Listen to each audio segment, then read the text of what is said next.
Hello, everyone, and welcome to Conversations in Horror, the podcast.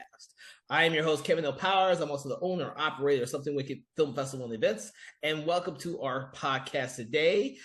If you have been with us for the last couple of years, you will realize that what we do on our show is that we kind of dissect and critique and analyze a single film throughout the entire day or the entire program. That's so that you, as a listener, can get a better grip and understanding of the films that we are conversating about. Now, that being said, our conversations can be a little bit critique and analysis and more films about what we really love or what we really don't love, or it can go off into major tangents that have nothing to do with the film, but that's part of the enjoyment of listening to me and my special guests talk about a particular film. This being said, my special guest today, Dave Watkins. Everyone say hey to Dave Watkins. Thank you, Dave, for joining us today. Thanks for having me on. Hi, Dave Watkins. Hey, what's up? I'm here.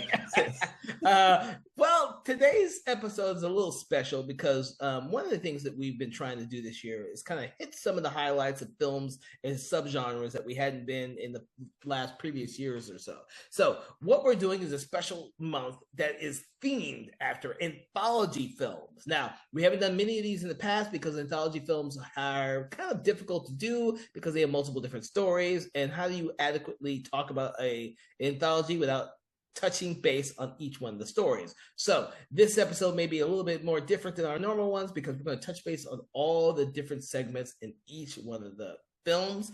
And if you've been listening to our podcast throughout the whole month, you'll realize that we are highlighting anthology films for the whole month. So hopefully you will enjoy this little journey that we're taking, and hopefully that this will help us do more anthology films in the future, because as you all know as horror fans, there are a plethora of horror anthology films out there, and we have plenty of time to tackle them. So the film that we're going to be talking about today is actually only a two-part anthology film, and it's one of the more unusual ones, as it is Two Evil Eyes, that is directed by Dario Argento and George A. Romero.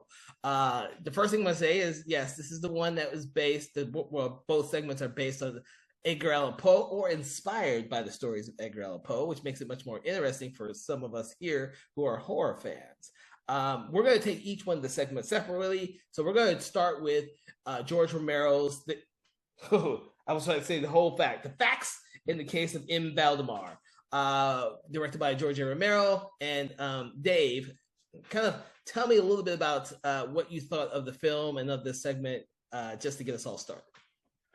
Right. So and I'm going to just say both of them, but I'm not going to talk about the second one yet. I will say that each one of them is an hour long, and maybe I think that maybe 15 minutes too long each is what I think when I'm watching them.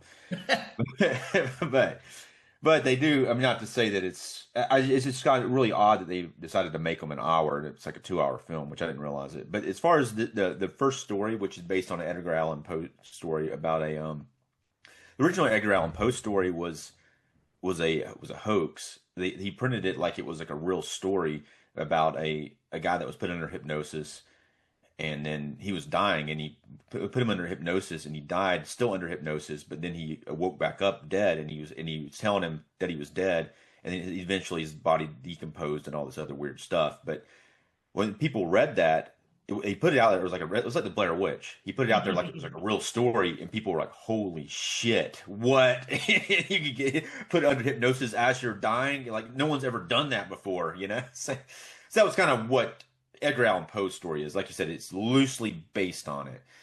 So this is a 1990 horror anthology. Then when you're watching it, it doesn't feel like that to me. It could be set earlier or something, you know. But Creepshow, which I think is probably the most well-known anthology, 1982, which was before this. So that kind of has a little bit to me of a Creepshow type of vibe, especially when it reminds me a little bit of the Crate story.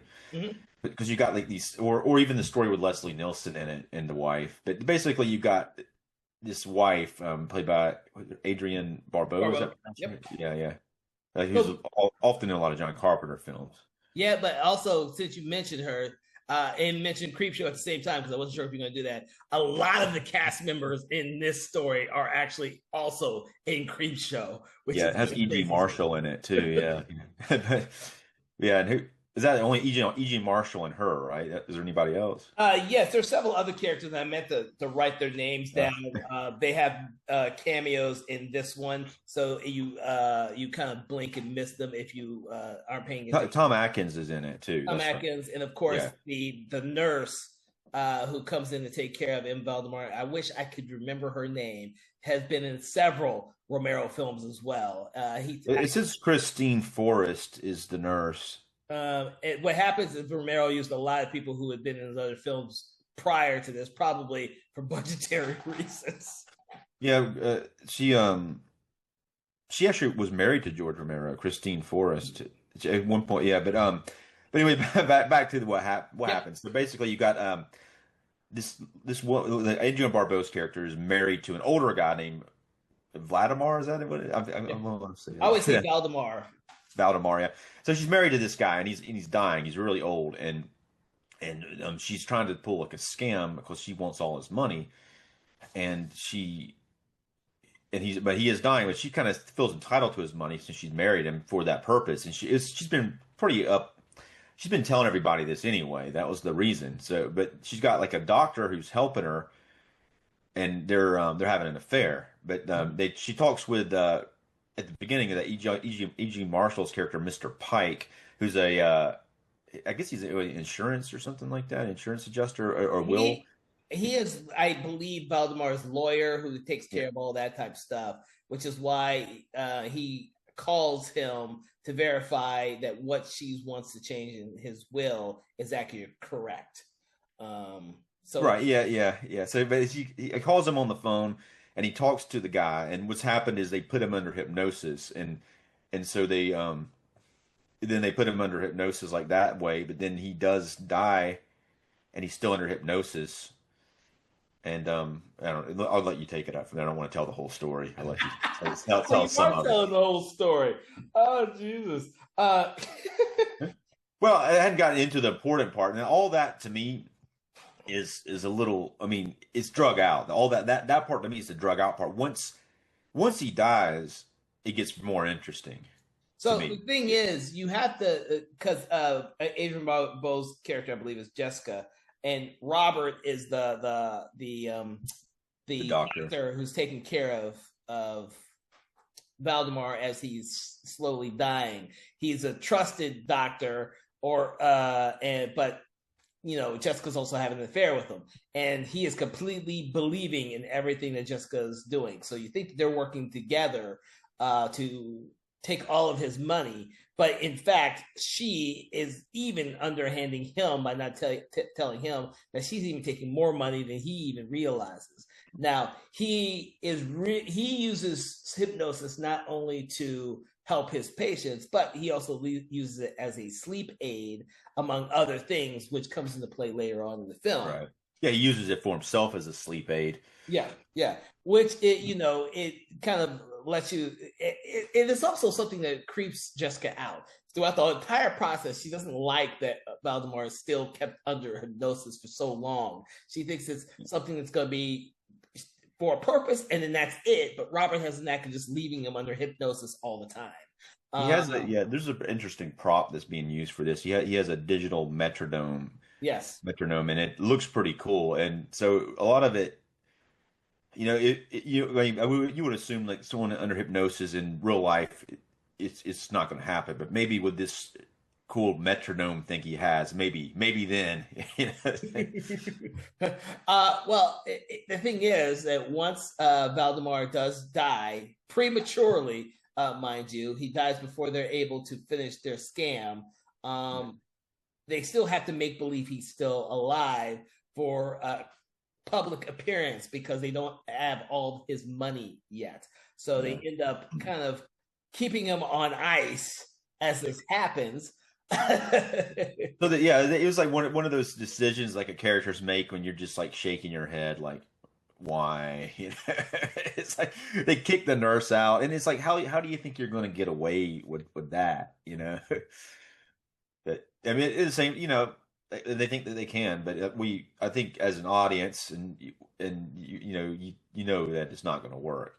Even like if you think about like that, I don't know what they're thinking is going to happen with the body, but eventually, I mean, I guess since he's a doctor, he's not saying he's going to sign the autopsy He's gonna report set and it all up for me. that stuff, but it's all just going to be really, it's too risky to me. It's like, but it is a movie, so they have to do it. And also think about this was in the '90s, so the ideal behind it is, they'll keep him on ice until they need to defrost him, and he'll still be fresh. But that's not really the case because, as we know in forensic sciences nowadays, not remember this is 1990. You can tell when the tissue has been frozen for a long period of time, and it distorts some of the forensic evidence. But back then, whether or not Robert knows all this or not is up for debate. But it makes for a very interesting story development because they keep him on ice, literally in the freezer in the basement, and Jessica starts hearing voices, and the voices she's hearing is Valdemar from another state of consciousness because he was still hypnotized when he passed away. So he's stuck in a limbo world. Yeah. Which it becomes even more interesting, as Dave has pointed out, because in this other world there are other spirits, but they cling to him because he's not really completely dead. He's in between, and what he wants as a disembodied spirit, so to speak, is just for them to unhypnotize him and kill him, but they still need him. And by the time by the time they get around to trying to do it, Jessica has gone off the deep end, in my opinion. Right. Well, what happens is like she's like a stay-at-home wife. She never leaves. And No. the doctor's like gets the hell out. He's like, I gotta go work. You know, he's like, I gotta go. So he like leaves her there all day, and she's there all day in the house hearing the voice, and she just kind of it's just causing her a lot of disarray. She only like kind of leaves at one point. She goes and hangs out at a zoo, and it shows a pretty cool gargoyle statue when that happens. But Yeah. most of the time she stays there, and she's just getting cabin fever, and and she's starting to feel some. I think she's starting to feel some guilt about it and regret about even getting involved with the whole thing to begin with. But they're too deep into it really to pull out at that point. Mm-hmm. And I think that's one of the great things about the way Adrienne Barbeau plays the character is like she's, if you've seen Creepshow, she's the complete opposite of her character in Creepshow. In this one, she, you can almost think that she's sympathetic and she may have been taken advantage of a little bit, but she's like you said, she's very upfront on exactly why she married him, and Valdemar knows exactly why she married him as well. So it doesn't seem too underhanded what they're doing. It seems more underhanded what she's doing to Robert, but not telling him all the facts. Right. And it's quite possible that Vladimir was not going to honor what he was saying in his will. Mm-hmm. It's a possibility that it was just all he's going to be like just kidding that and the will, and maybe goes to another family member or something to that nature. Which there's none in the story that you see, but maybe there maybe he does have some, but I would think not, since they would be hanging around waiting for him to die if that was the case. Yeah. So at one point, as Dave was mentioning, Jessica has gotten cabin fever too much. She left the house to get away from it all, but then she decides that she needs to take things into her own hands, and she ends up shooting the body of Valdemar. And that really makes it difficult because now they can't fake that he just died of natural causes because he's got gunshot wounds in his body. But it also is bad because they were unable to wake up Valdemar. It was too late. And the other forces on the other side where he is can now inhabit or open the gates to our world. He says some like really cool stuff, like Valdemar does at one point when he's talking to him, and he says there are others, they are watching me, and he's like the others are coming, like they're coming for him, and then someone else makes a remark that there is consciousness after death, and I think all of that it really To me, like that really is almost like maybe kind of like Poltergeist, but it does kind of make you kind of afraid for all the characters when that's happening, and it kind of amps up everything. Oh no, I got that vibe too. Very much like Poltergeist, where they were using the ghosts were trying to use Carol Ann to so they could see the light or go into the light. I saw that. I saw the Valdemar thing is the exact same thing. They're going to use him, but what ends up happening is they have access to our world once they use him.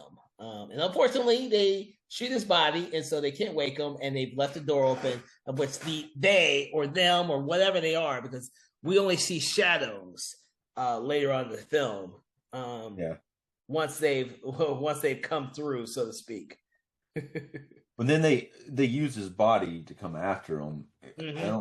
I don't think that Vladimir doesn't seem like the type of he still seems to even try to be working with him a little bit, even when he's dead and unconscious, and telling him that he's dead. And that's the story from the original. Like, I mean, that's a story. That's like from the original novel. He says that he's dead while he's under hypnosis as he's dead. But like that sort of really creepy sort of thing to be saying. But he basically wants them to help him. But then once they shoot him and then the others take over his body, and then he comes after them. Mm-hmm.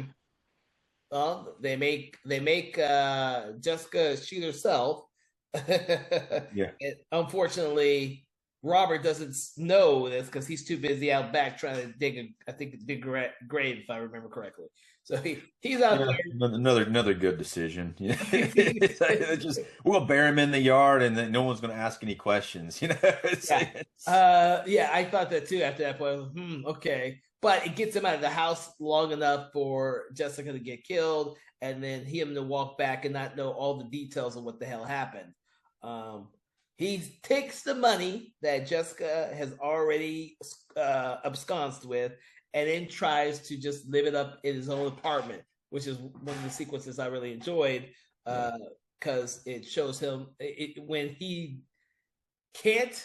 Well, and they establish it. So let me be back. It gets stressed out. He doesn't get any sleep, and he uses the metronome to hypnotize himself to sleep. Now, after digging his grave and seeing everything that happened to Valdemar and Jessica, the person he was sleeping with, he does the same thing again, except he's got bags of money just lying everywhere in this apartment. And of course, the people that were let into our world come to pay him a visit, and they use the metronome to actually be rid of him. Right. It's really cool. It's a really cool shot. He's actually used the metronome to put himself under hypnosis to sleep. So there again, he's dead, like the other guy. But they actually lift the metronome up in the air and then drop it. They point it in, goes into him, and kills him, and he's dead and under hypnosis again, just like Vladimir. Yeah. Right before this happens, they do establish a cop character played by Tom Atkins and his partner, Yes. but he shows up in a very Tom Atkins like form. He's got a fedora on, and he's got his signature mustache, And they establish him pretty good. They have like a kind of like behind the head silhouette shot, and he turns around, and there he is. Yeah, he's playing that detective that he's so well known for in so many movies now.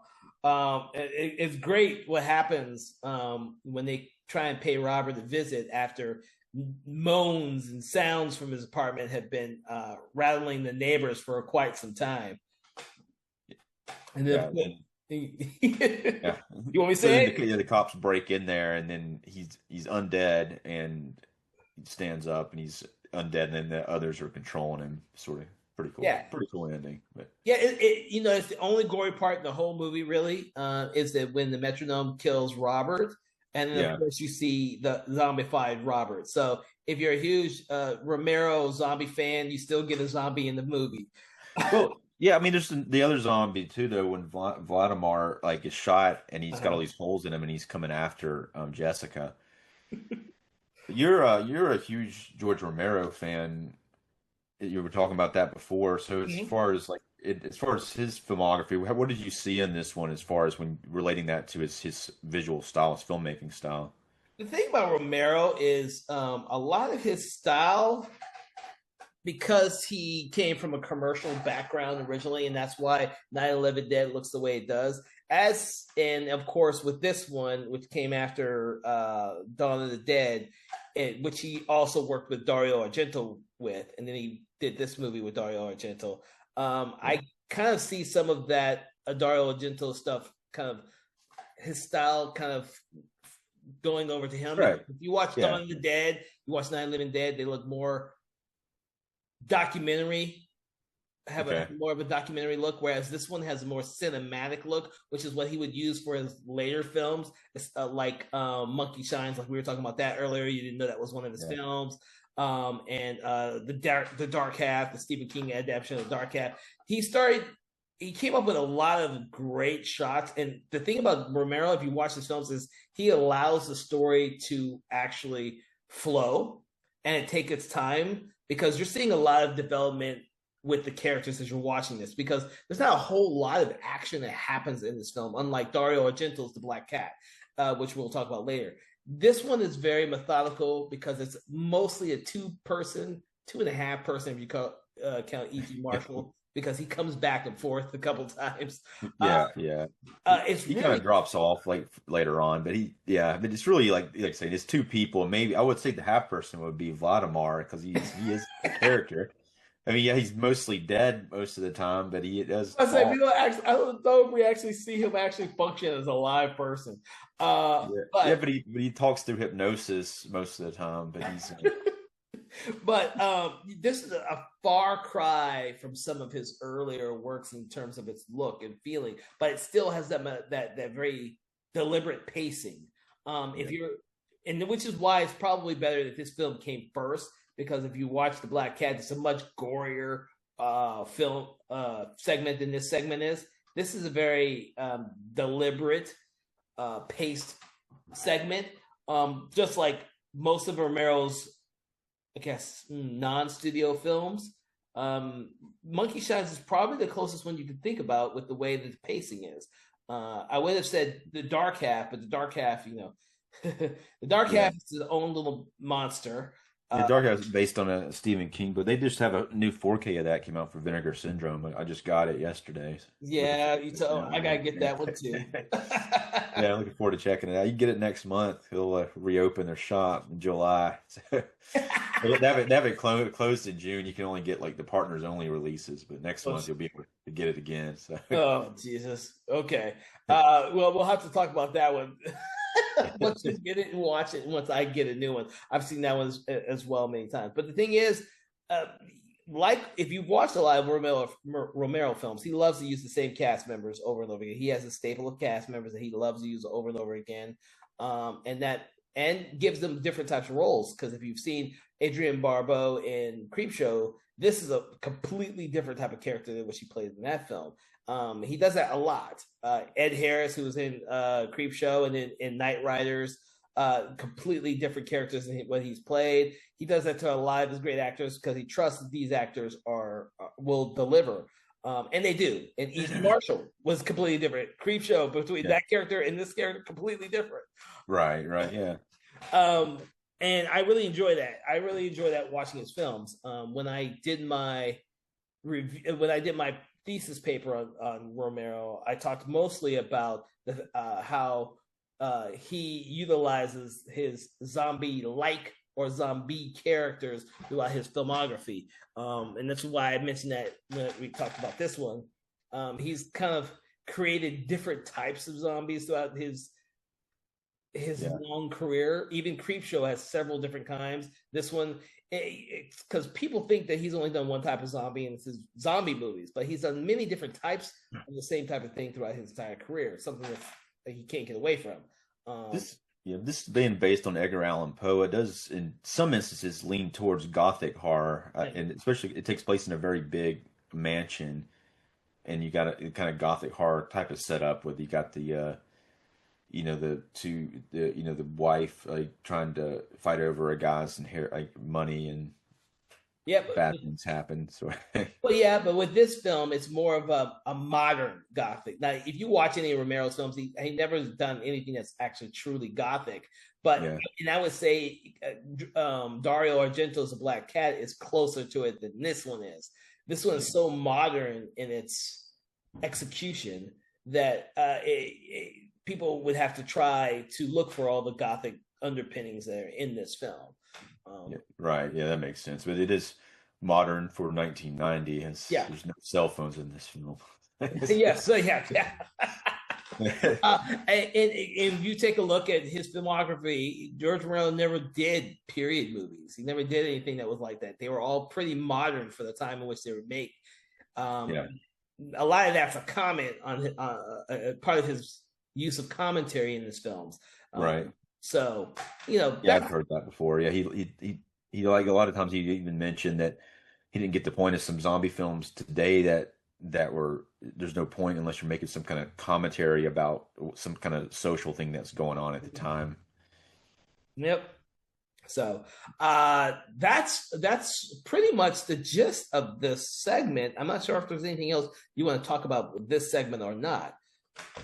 What else you got? Anything? Yeah, I think I got everything on it. I think I had to say in it. Yeah, all my notes. I don't see any others. Okay. All right. So for everyone out there, we're going to switch off to the second segment of the film, which is Dario Argento's The Black Cat, which I know for some people this will be the much more fun one. If anything, it's also the most gory of the two, and it also kind of utilized a lot of elements from many different Edgar Allan Poe stories instead of being just directly related to one. So what do you Right. Yeah, I really like that aspect of it too, because it's almost like which Edgar Allan Poe story is that from? So like most of the time some little bitty hints to some things, but there's a lot of it in there in this one. Well, that's what I like about this one because all of the crime scenes that Harvey Keitel's character is supposed to photograph are from various Edgar Allan Poe stories, and Yeah. I find that Right. hilarious now. Yeah. His character's named Rod Usher. His last name's Usher, like the Fall of the House of Usher. So Yeah. there's in his character name, you even got that. I really think that Dario Argento was more trying to embrace Edgar Allan Poe with his more so than George Romero, Mm-hmm. because you definitely I felt that a lot more. And I like Dario Argento's work. Suspiria, I really like that film, and it's several of his other films. I do like his style, and it does you do see a lot more of his style in the Black Cat than you do in the first part of it. Oh, But most definitely. This yeah, you is see, all Dario Argento, from his cinematography and lighting to the way that he utilizes the production design and the sets. They're all like he has some very creative stuff in this film for as short as it is, and the fact that he's borrowing from Edgar Allan Poe. well, yeah, and unlike the first one, he's not like he's not in one. He's got like several locations that he moves around. He's got like a lot more locations, even though most of it takes place in the apartment. But he does go to crime scenes, and he goes to a bar at one point, and there's just a lot more locations involved with it. Mm-hmm. And you say it's short, but it's still an hour long. It's, it, it doesn't. Now the one thing this one's hard for me to watch because of the character Harvey Keitel plays, the Rod Usher character is he's a very abusive person, and he's an alcoholic, and he's descending into like a very violent state, and as the film goes on he becomes worse and worse. There's never any point of any type of sympathy for him. You think Yeah. maybe earlier, and there's no that's why this one's harder for me to take than the first one because of all the meanness that's involved with it. Yeah. Well, it starts off with the way he treats crime scenes as he photographs them. This is one of the great things I love about the cop in this one, John Amos, because Yeah. they have these conversations as he's photographing each one of the crime scenes. Right. And those are great. It's almost like a kind of a Dexter situation, Yes, yes. Yeah, yeah. So, and I like John Amos too. And it's that's one note I was thinking. It would have been cool if they connected the cops to the two Ah, movies. I was thinking like even John Amos is like he's kind of dressed similar to the way Tom Atkins is dressed. If he could have been like one of the two actors could have been the cop in both of them, that would have been a cool connection between the two stories, you know? Oh, that would have been. That's a missed opportunity. That would have been an excellent. Yeah, Collaboration. yeah, yeah. But Um, yeah, I don't know, but it's but yeah, but I think the story. So the story, he's a photographer for a crime scene photographer, and he's wanting to get into other stuff. He's wanting to sell some of his work. They're all like, yeah, it's all the same. It's just like there's no soul to it. You're just photograph, photographing dead bodies and all this stuff. And so he's takes some pictures of this. His girlfriend gets a cat, and he hates it. mhm. And the cat's like an asshole to him. I guess. The cats And in general hate him. yeah, the cats don't like him, and he's having to hang out with his cat, and then he starts doing pictures of it. And as he's doing it, he gets so into it, he starts strangling the cat while he's taking the pictures, and he kills it, and then he tries to hide the cat, or he throws it away or whatever, and then the girlfriend's looking for it, and she's she starts to like think that he had something to do with it, and he starts getting more and more angry about it, and it's a good performance. Harvey Keitel's performance is good, but it is hard to watch. I mean, as far as like I think once he kills that cat, there's not much hope for him after that part. Yeah. No, no, and there's not supposed to be, especially by the time the end of the movie comes along. But the thing about this is that he also in addition to being very violent towards the cat, he's also planning on profiting from the cat by finally selling his art, which he hides from his girlfriend. His girlfriend doesn't know about his book with these pictures until much later in the film. Yeah, She sees the descent of Harvey Keitel, but doesn't always know what it is just yet. She just knows that he's made a complete change over time, and it's rubbing her the wrong way. And to the point that she tries to leave him when she's had enough. But before she tries to leave him, Harvey Keitel has found another cat that looks just like the cat that he strangled. Um, yeah, and trying to make it seem as though the cat just came back. yeah. It's a it seems to be maybe a reincarnation of the same cat, perhaps. There's a really cool dream sequence in this film earlier on. It takes place in the medieval Oh times. yeah, That part is great. That's very Dario Argento, that sequence. And he ends up she's like, I guess the wife is in the dream sequence in old clothes, and and then they end up like put him up on a stick because they're executing him for his crimes. But it's a cool sequence. yeah, but it plays a part in how he ends up at the very end as a premonition. Um, Right, yeah. so at first I had forgotten that. I always forget that damn dream sequence because I keep forgetting that it actually means something. Yeah. What's funny about that sequence is they used to, I think this came on first time I saw it maybe at HBO or Cinemax, and they had a commercial before it. It was just like talking about different films that were like the horror movie night, whatever. And when they showed a clip of this one, it shows a clip of him like up on the spike, and like they have a pretty cool high angle shot. It's kind of like the camera's high angle over him, and he looks up, and it pulls back. It's a cool shot, but they had that shot in the teaser trailer for a bunch of other horror movies they were having on horror movie night or whatever it was. But that's why I remember the dream sequence pretty good from that. But it also plays well in the film, but it happens fairly early in the movie, so maybe by the time you get near the end of it, because it's an hour long, it probably happens maybe 15 or 20 minutes into it. By the time you get to the end and all the crazy other stuff that happens, you've kind of forgotten it. Yeah. So yeah, and this one has a lot of crazy stuff happening in it because Roderick keeps getting called to these crime scenes, and one is I try to remember all of them. One obviously is a Pit and the Pendulum, and then Right. I The forget first one is, yeah. yeah, and they're all themed after different Edgar Allan Poe things, and it all has to do with mostly couples where one of them kills the other one. And then of course, that's exactly what happens at the very end with Harvey Keitel and his girlfriend. And I never noticed that until I rewatched it. Right, yeah, I didn't think about that either. I think another one has it's a reference to Bernice, like when the girl in the coffin has all her teeth pulled out. Mm-hmm. like somebody that was someone after the fact she was dead, and then somebody, I guess her boyfriend or whatever, came and pulled all her teeth out when she was already dead. Yeah, Um, he kills the wife a lot earlier. He doesn't kill her at the end. He kills her pretty early, maybe 30 or minutes into it, or I think so. 35. Yeah, Yeah, because he has to come up with a plan to yeah, he has to come up with a plan to say that she has disappeared on her own, even though he doesn't know at this point that she was actually planning on leaving him and going somewhere else. He kills her and then reads the note she left him.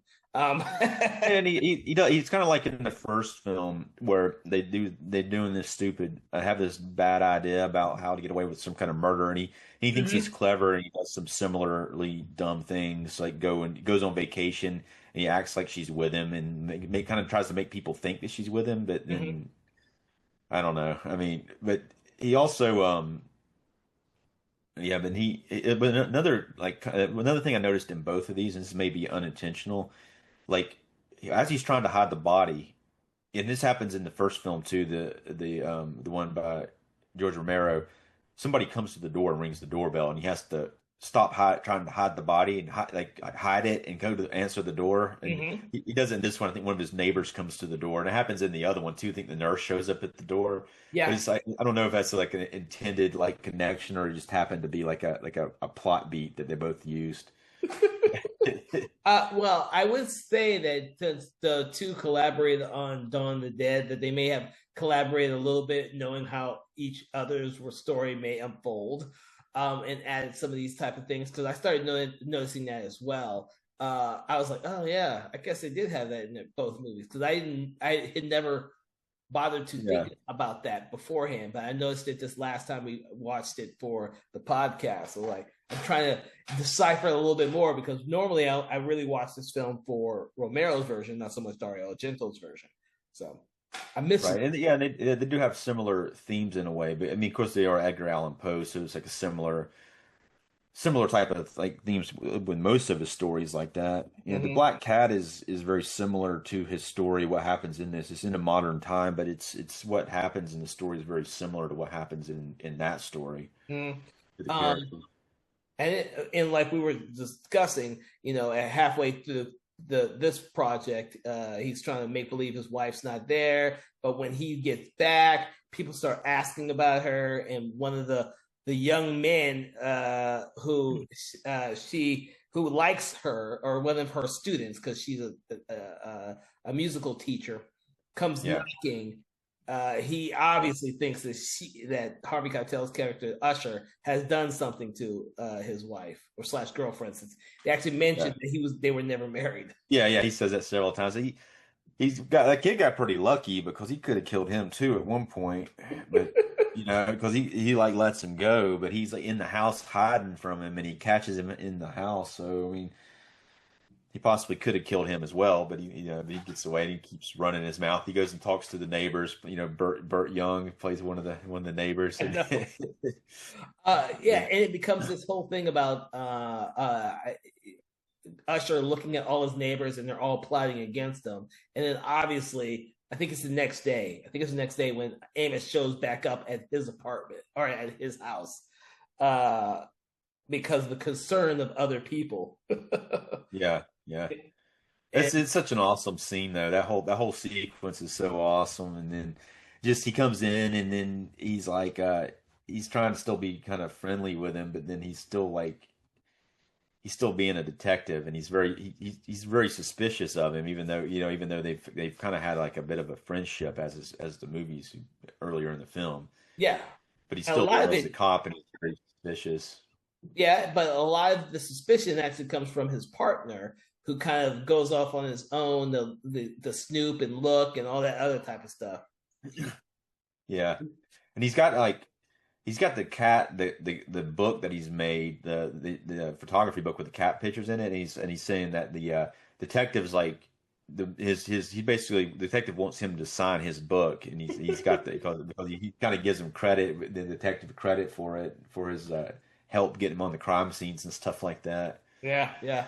But unfortunately, for everyone involved, this entire last part of the story goes batshit crazy.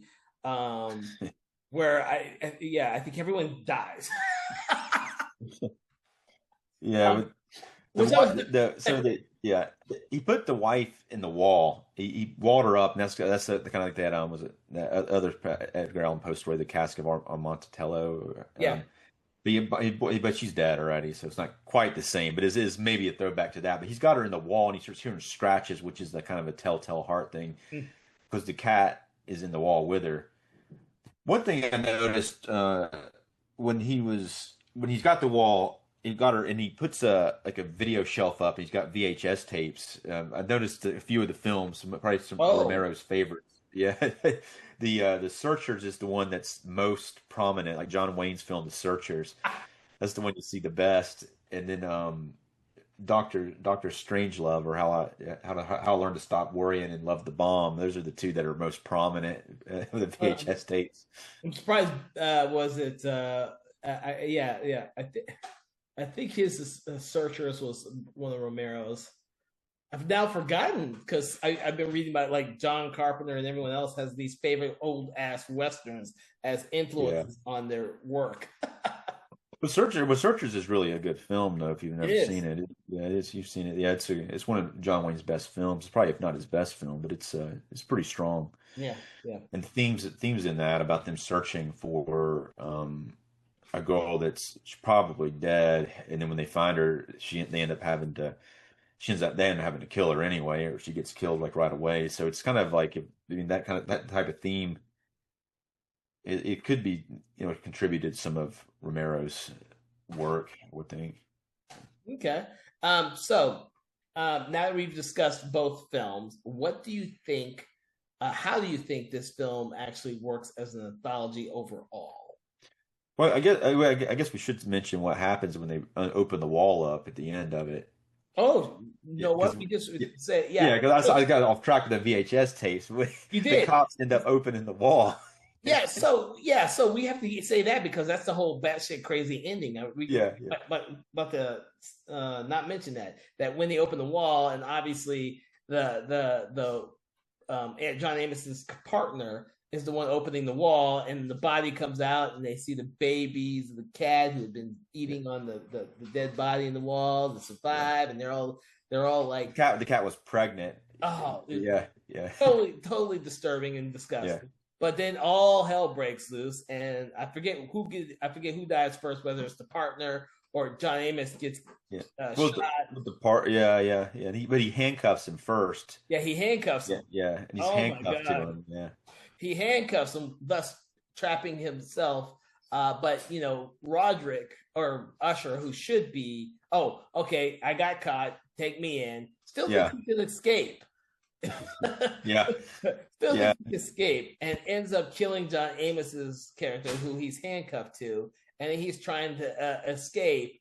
But he goes out the window, and unfortunately, everything that happens in his premonitions from earlier actually happens to him there, where he gets tangled up in some. But he has a really, really stupid plan. He has like a rope. He puts it around him. He's going to try to, I guess, shimmy down the window, but he Yeah, actually only puts it around his neck, and then like falls out the window with the cop. The cop falls out the window. He's handcuffed to him, and then it drags him down, and then he ends up getting strangled. he ends up hanging himself. Yeah, yeah, and the cop's hanging off of him. It's a pretty gruesome shot too. It's pretty impressive, really. Yeah, well, it kind of goes along with the rest of the movie, has how gruesome it is, but it not only shows that the Usher is not really the smartest person there is, Oh since he's yeah, part of his own demise, and he was even given a premonition about his own demise. Um, yeah. and part of that is kind of a lot of stuff in this one is kind of Hallmark Poe stories, and that's why this one probably feels more like a Poe story than Romero's version, which is Oh, you mean Hall? I thought you meant like it was like watching a film on the Hallmark Channel, but with some Poe mixed in there. So I was like, is it? I was like, maybe that first one's more like a Hallmark Poe movie. oh Jesus, there's no I see Hallmark. what you mean, though. You mean the the trademark stuff, or Yes. from Poe stories? Oh my God. Oh my god, that would probably kill us if I said that we're watching a movie that should be on the Hallmark Channel. Um, but now I've lost my train of thought. But I Sorry, man. knew Yeah. well, what I want to say is that a lot from what my old readings of this, because I have not read anything more lately since probably the 2000s about this movie, is that it's not like a top tier film of either one of these directors, but the one that's probably more enjoyed or more talked about is the Argento one.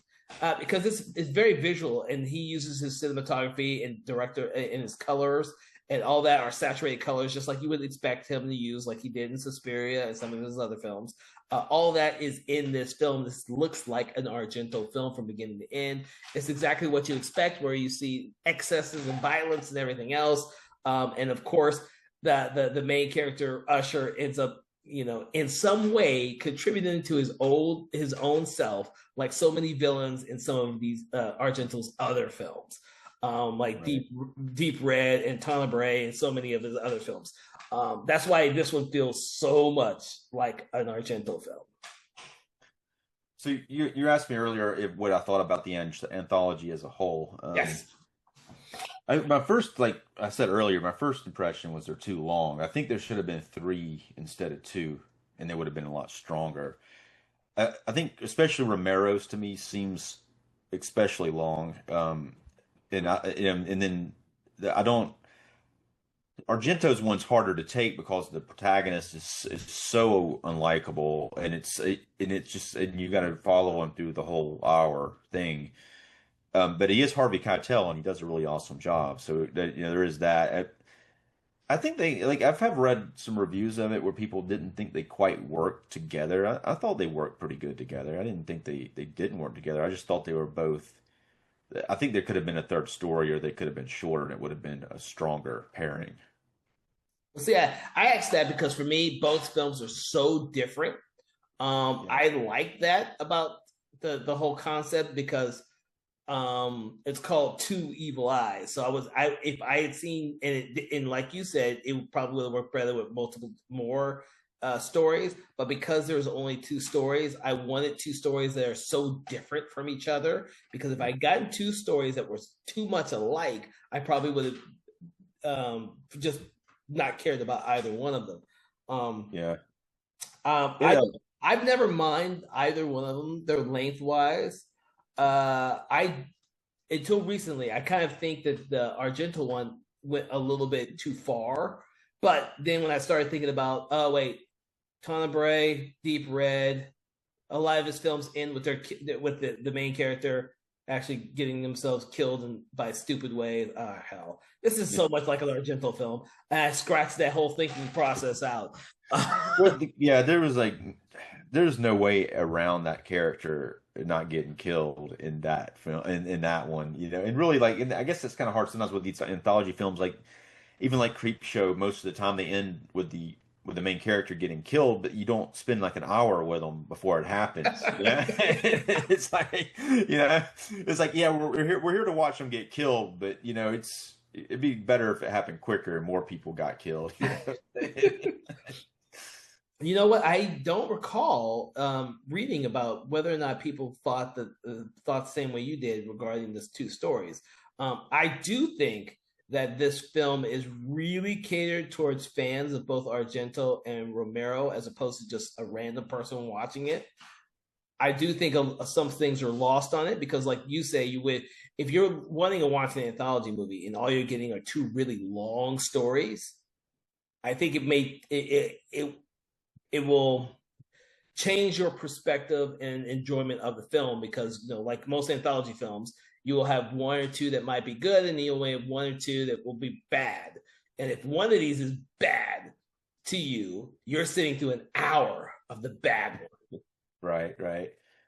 one. Yeah. And neither one of them are bad. They're both pretty strong, but I mean, to me, it's like it is like that first one though is very slow paced, Yeah. and it doesn't it would not until it's and there's a lot of like There's a lot of cliches in it when you're watching it. That, I mean, not that most of them have cliches in them to some certain degree, but it's just like, but you're watching like this setup you've seen 100 times. But it does get more interesting once the character goes under hypnosis when he's dead, and that's the whole point of the story. That's what the whole story was about, and that's just a really profound idea of him talking to him under hypnosis as he's dead in the freezer, and seeing these other beings that are surrounding him, that Yeah. what he sees in this kind of space between life and death. And I think that and that part until the ending is actually pretty strong. And I was pretty,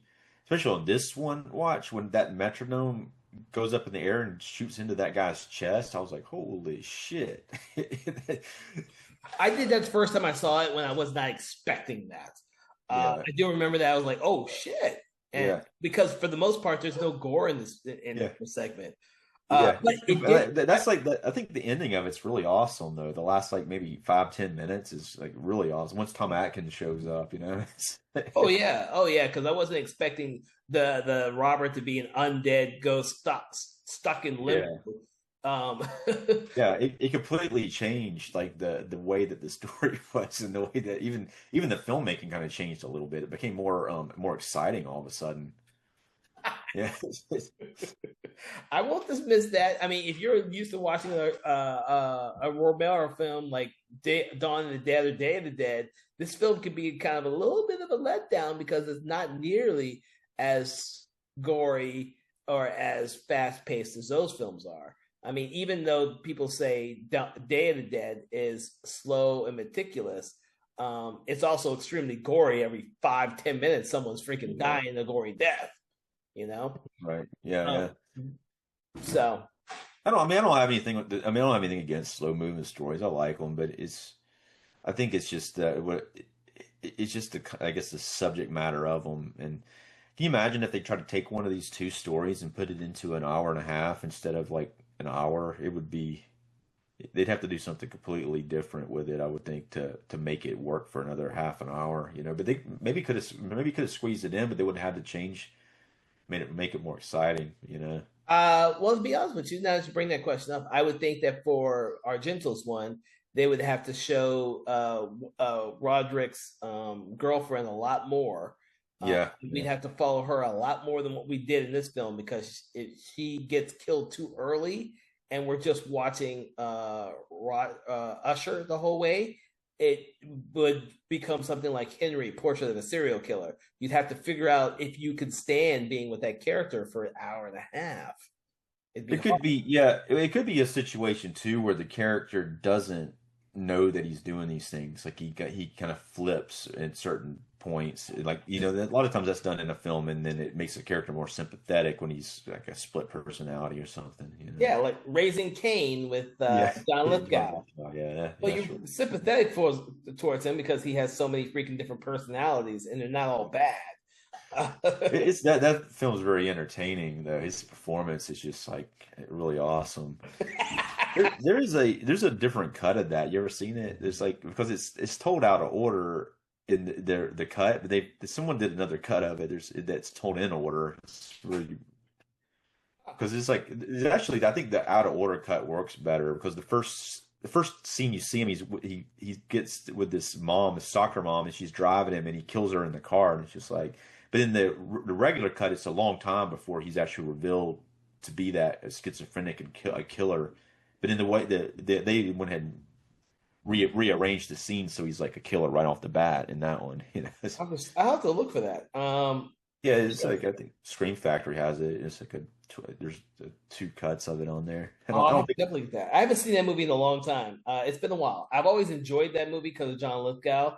right. But I've only seen it. I haven't seen it in a long time. But like, even though I haven't seen it in a long time, I still remember his performance and loved his performance in that movie. Yeah, yeah. He plays like several different versions of himself in it too. It's pretty. He's an awesome actor though. Yeah. Like, Well, that was the coup for Argento getting Harvey Keitel for his segment because he shined tremendously. In the film as a whole, I think he shines the brightest out of everyone in there. as much as Oh I yeah. love Adrienne Barbeau, she's playing a much more subdued character than I'm used to her seeing. She plays it well, but Harvey Keitel Yeah. just kind of shines in the role. So He's really good in that role, even though this is a despicable character. I do like the crime scene parts. why? Yeah, I I would really think like they have those to. scenes. You brought up something that's amazing. If they'd done those like you would, if they would do it nowadays, it'd be very close to what they do in Dexter, and it would be Yeah, amazing. I think yeah. I think they did something like that. They could get away with this. Well, it is like, I mean, it is like Dexter in a way, though.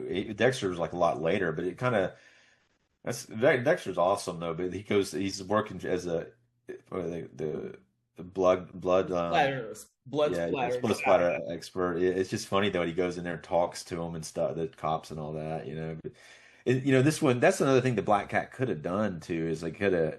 I mean, they basically followed the Poe story fairly close for the most part, but they could have had him like investigating his own crime scenes or taking pictures on his own crime scenes or something of that nature. Hmm. Hmm. If he, Interesting. So what we're saying is this is going to be an interesting anthology film for whoever watches it. Uh, I do think that from your perspective and from a general audience perspective, this is an easy film to dismiss because if you hate one of the stories, then it will probably take you out of the entire film. Whereas with a traditional anthology that could have 4 or 5 segments in it, if you find one that just doesn't appeal to you, it's going to be over in like 10 to 15 minutes. So it doesn't take up much of your time. it could, yeah. I mean, it could be unique in the way that it has just 2 stories. I don't think there's too many other ones that don't only have 2 stories like this. I actually don't know of any. Uh, Yeah, I the, can't think of any, but there the probably other, are. the only anthology films I could think of that come close to doing what this one does, which is there is no wraparound, there is just a moderate theme, which is Poe, are the 3 and 3 Extremes anthology films, which take a director from different countries to do one segment that's about 30 minutes long, Yeah. and they're not connected whatsoever, and you just watch them as though they were short movies, and then you're out of there. There's 3 of them in each one. I don't know if you've seen those or not. No, I haven't seen them. No. They're amazing because they're 3 directors from different countries. What did you say it was called? 3, as in the number 3, and 3 Extremes. Okay. Yeah. Very good anthology films. Unfortunately for me, I wasn't able to get anyone to be able to do those 2 movies with me, so you won't be seeing those this month, everyone. Well, maybe down the line, I can convince some of our special hosts to come on and do those films with me. I mean, I'll do them. I don't care, man. I didn't like show. I mean, you said it. I'm like, what is that? I'm not... Yeah, because they're very different. Some of them are very gory. They're all completely. Yeah. It's kind of like what VHS tries to do, but VHS has these wraparound segments. There are no wraparound segments for these. They are simply what they are, and the directors, filmmakers for each segment had kind of a free reign to do whatever they wanted to do. So you kind of get something different with each segment. It's actually really interesting. But that being said, do you have any other comments about Two Evil Eyes, Dave? I think that's all I got on there. I think I said everything I had notes on. Yeah. Okay, I'm going to leave everyone with this. I do think that this film it will be more enjoyable by fans of Romero and Argento than people who don't have a clue of who these 2 are. I do believe that this is kind of like one of those I'm not sure because I haven't read about any of the behind the scenes stuff, but I do believe that this was kind of like one of those fun little projects that 2 friends got together to say, we're going to do 2 Poe movies, just me and you, because they've worked together before, and we're going to make it into a movie, and we're going to put it out there and see how it does. That's how I get this is like a vanity project to me. I think that's the impression I get from watching this film. It's like, we don't care what anyone else thinks about this movie. We're just doing ourselves a Poe movie, and we're each going to do our own thing, and we're just going to put them together and put it out there and see what happens. Yeah, they got it on HBO. So that's how I see this film. And I did see this when it first came out. I don't know if this movie actually went to the theater or not. I saw it on when it came out on VHS because it says it had a theatrical run, but it must not have been much of one because it made less than its budget. It must have been a small release. It did play on cable a lot, so it may have made some money back. As I did see it playing a lot. What was the budget? Do you know? Um, I'll tell you in a second, but Oh, okay. yeah, here it is. The budget was, it says 9 million. That seems a little extreme, but it says the box office was 349,618. Oh, I had a very limited release then. Yeah. You know what? It may never even played in the United States. It may have only played in Italy. Right. Yeah, maybe that's what it was because it's that's a very low amount made for such a big budget like that. But it was probably made for more VHS sales and television distribution, which they eventually got. And that was probably what it was all about, is selling it. That was when VHSs and things like that were you were able to make a lot of money off of rentals and stores. And Argento was doing a lot of work for Italian television, so it could also be because Argento also did many different anthology shows as well for Italian television. So I wouldn't be surprised if this would probably had something to do with that as well. Right. Hey, Alfred Hitchcock used his television crew to craft his Psycho. Okay, to keep the budget down. It happens. We all know it does. All right. So, Dave, since we rate the movies from 1 to 5, 1 being horrible to 5 being great, where on this spectrum do you put Two Evil Eyes? I'm going to land it at a 3. It is kind of, I do appreciate it, but it's not as exciting as I would like for it to be. But I do appreciate both the segments, and I think the directors did a really good job. They have a Blue Underground's the version that I've got. It's a 4K release. It looks really good in 4K. So. Oh, good. I thought about getting that one myself. I saw it, but I hadn't gotten it yet. Yeah. Me and you have talked previously, and the fact that I'm re-getting all my George Romero films. I haven't gotten my Argento films yet. I need to re-get those because I have every Argento film on VHS. Not VHS, but DVD. But I have not upgraded all of them to Blu-ray. Yeah, the ones I've gotten so far have looked really good, and most of his are on 4K now. Well, I guarantee you his films are definitely worth getting because the cinematography for his early films are simply amazing. I'm sure they look beautiful in 4K. That's the reason why I would love to get. I filmed Opera recently. That one's awesome. You ever seen that? Oh, wait. I've seen everyone except for his television. I've not seen his television stuff because we can't. I don't think all of it's been released here in the States, so I don't think I have all of his television work yet. I'm still working on it. Yeah. I'm going to give this movie a 4. I have a greater appreciation of the movie than Dave does because I did a thesis on it, even though I only focused more on the George Romero one. My opinion hasn't really changed much in this film. I just wish more people would see it to appreciate it because one of the things is it's not like a cult classic. It's not like a film that people talk about. It's just one of those films that's out there that these two amazing directors did, and many people don't talk about it. It's unfortunate, especially in my opinion, it's unfortunate. It is not a cult movie like, say, Romero's Martin or Romero's Night Riders. This movie is like, people don't remember it. It's they don't. It was funny. Yeah, I've seen it before a long time ago, and I did not remember the first part. I remembered the black cat part really well, but the first part I did not remember for some reason hardly. When I watched it this time, it was like, okay, it was like seeing it for the first time. It has been a long time ago when it came out. It was probably in around 92 or something when I saw it the first time. Okay. So, but I will leave I almost forgot about this, and I never mentioned it before, but I will say this. I did think about another movie that's close to this in its type of format, which is Grindhouse, Okay, yeah. I almost mentioned that a second ago too, because they actually didn't do very good at the box office either. With No, that. it didn't do it good at the box office. I saw it at the box office as 3 hour plus runtime with the two feature films and all the trailers stuck in between it. Yeah. But you know, Yeah. it's an interesting one. But you know, the thing is, no one tips that too often. I like that format. Yeah. If you could if you have a theme for it. I hated it that didn't do good because that was such a cool idea. Yeah, the filmmakers Robert Rodriguez and Quentin Tarantino said that if it did popular, they'd try and do it again. Unfortunately, it did nothing at the box office. Yeah. And I actually like both of the films, right? Both so do I. So do I. I think they're greater appreciated now than when they came out, but that's what happens sometimes.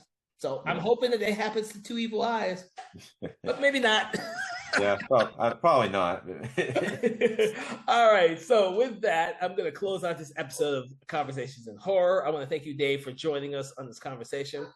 From everyone out there, I hope that you will like, subscribe, follow, do that thing you do with your favorite podcast. You can find this one on your favorite podcast app, Spotify, YouTube. Also, make sure to check out our sister podcast, which is our Patreon exclusive podcast, which is called Conversations in 4Color, which is about graphic novels, comic books, and manga. With that, everyone here at Something Wicked Entertainment wishes you a pleasant day, and remember to check out the rest of our anthology horror films throughout this month. Have a good day. Conversations in Horror is a Broken Lighthouse Pictures production, written, produced, and directed by Kevin L. Powers, executive producer Kelly A. Inoka.